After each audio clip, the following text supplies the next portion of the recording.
Hi ನನ್ನ ಪ್ರೀತಿಯ ಸ್ನೇಹಿತರೆ, ಹೇಗಿದ್ದೀರಾ? ಇವತ್ತು ಪೊಟ್ಯಾಟೊ ಫ್ರೈಡ್ ರೈಸ್ ಮಾಡೋದು ಹೇಗೆ ಅಂತ ನೋಡೋಣ ಬನ್ನಿ. ಬೇಕಾಗುವ ಪದಾರ್ಥಗಳು: ಆಲೂಗಡ್ಡೆ, ಈರುಳ್ಳಿ, ಕರ್ಬೇವಿನ ಸೊಪ್ಪು, ಬೆಳ್ಳುಳ್ಳಿ, ಕಡಲೆಬೇಳೆ, ಉದ್ದಿನಬೇಳೆ, ಗರಂ ಮಸಾಲ, ಧನಿಯಾ ಪುಡಿ, ಖಾರದ ಪುಡಿ, ಉಪ್ಪು, ಎಣ್ಣೆ, ಸಾಸಿವೆ, ಅರಿಶಿನ ಪುಡಿ ಮತ್ತು ಜೀರಿಗೆ. ಮೊದಲಿಗೆ ಒಂದು ಪ್ಯಾನಲ್ಲಿ 2-3 ಸ್ಪೂನಷ್ಟು ಎಣ್ಣೆ ಹಾಕ್ಕೋತಾ ಇದ್ದೀನಿ. ಅರ್ಧ ಸ್ಪೂನಷ್ಟು ಸಾಸಿವೆ ಹಾಕ್ಕೋತಾ ಇದ್ದೀನಿ. ಅರ್ಧ ಸ್ಪೂನಷ್ಟು ಜೀರಿಗೆ ಹಾಕ್ಕೋತಾ ಇದ್ದೀನಿ. ಕಡಲೆಬೇಳೆ 1 ಸ್ಪೂನು, ಉದ್ದಿನಬೇಳೆ 1 ಸ್ಪೂನ್ ಹಾಕ್ಕೊತಾ ಇದ್ದೀನಿ. ಹಾಕ್ಕೊಂಡು ಚೆನ್ನಾಗಿ ಒಂದ್ಸಲ ಈ ಥರ ಫ್ರೈ ಮಾಡ್ಕೊಳ್ಳೋಣ. ಈಗ ಬೆಳ್ಳುಳ್ಳಿ, ಕರ್ಬೇವಿನ ಸೊಪ್ಪು ಹಾಕ್ಕೋತಾ ಇದ್ದೀನಿ.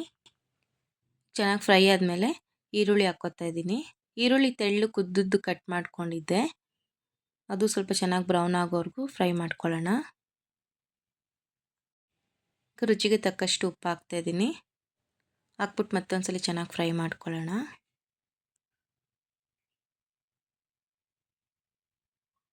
ಈಗ ಇಷ್ಟು ಬ್ರೌನ್ ಆದರೆ ಸಾಕು. ಈಗ ಚಿಕ್ಕ ಚಿಕ್ಕದಾಗಿ ಪೊಟ್ಯಾಟೊ ಕಟ್ ಮಾಡ್ಕೊಂಡಿದ್ದೆ, ಅದನ್ನು ಕೂಡ ಹಾಕ್ತಾ ಇದ್ದೀನಿ. ಹಾಕ್ಬಿಟ್ಟು ಚೆನ್ನಾಗಿ ಮತ್ತೊಮ್ಮೆಲ್ಲ ನೀಟಾಗಿ ಮಿಕ್ಸ್ ಮಾಡ್ಕೊಳ್ಳೋಣ. ತುಂಬ ಈಸಿ ನೋಡಿ, ಎಷ್ಟು ಬೇಗ ದಿಢೀರಂತ ಬ್ರೇಕ್ಫಾಸ್ಟ್ಗೆ, ಲಂಚ್ ಬಾಕ್ಸ್ಗೆಲ್ಲ ರೆಡಿ ಆಗುತ್ತೆ ಈ ಥರ ಮಾಡಿದ್ರೆ.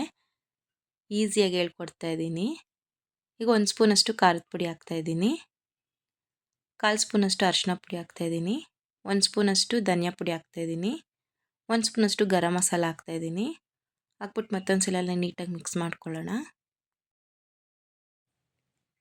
ಹೀಗೆಲ್ಲ ಚೆನ್ನಾಗಿ ಈ ಥರ ಮಿಕ್ಸ್ ಮಾಡಿಕೊಂಡು ಸ್ವಲ್ಪ ಚೆನ್ನಾಗಿ ಫ್ರೈ ಆಗಬೇಕದು.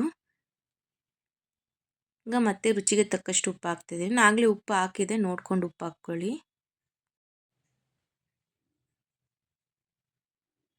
ಹೀಗೆಲ್ಲ ಚೆನ್ನಾಗಿ ಈ ಥರ ಫ್ರೈ ಆಗಬೇಕು.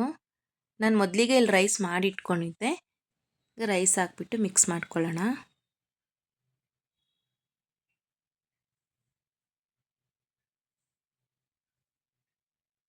ಹೀಗೆಲ್ಲ ನೀಟಾಗಿ ಮಿಕ್ಸ್ ಮಾಡ್ಕೊಳ್ಳೋಣ.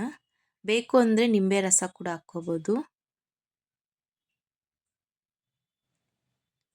ಈಗ ಪೊಟ್ಯಾಟೊ ಫ್ರೈಡ್ ರೈಸ್ ರೆಡಿ ಆಗಿದೆ. ಸರ್ವಿಂಗ್ ಪ್ಲೇಟ್ಗೆ ಹಾಕ್ಕೊಳ್ಳೋಣ.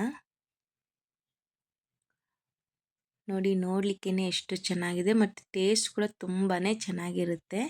ನೀವು ಮನೇಲಿ ಟ್ರೈ ಮಾಡಿ, ಖಂಡಿತ ಇಷ್ಟ ಆಗುತ್ತೆ. ಇಷ್ಟ ಆಗಿದ್ರೆ ಲೈಕ್ ಮಾಡಿ, ಶೇರ್ ಮಾಡಿ, ಕಮೆಂಟ್ ಮಾಡಿ ಮತ್ತು ಸಬ್ಸ್ಕ್ರೈಬ್ ಮಾಡಿ. Thank you friends.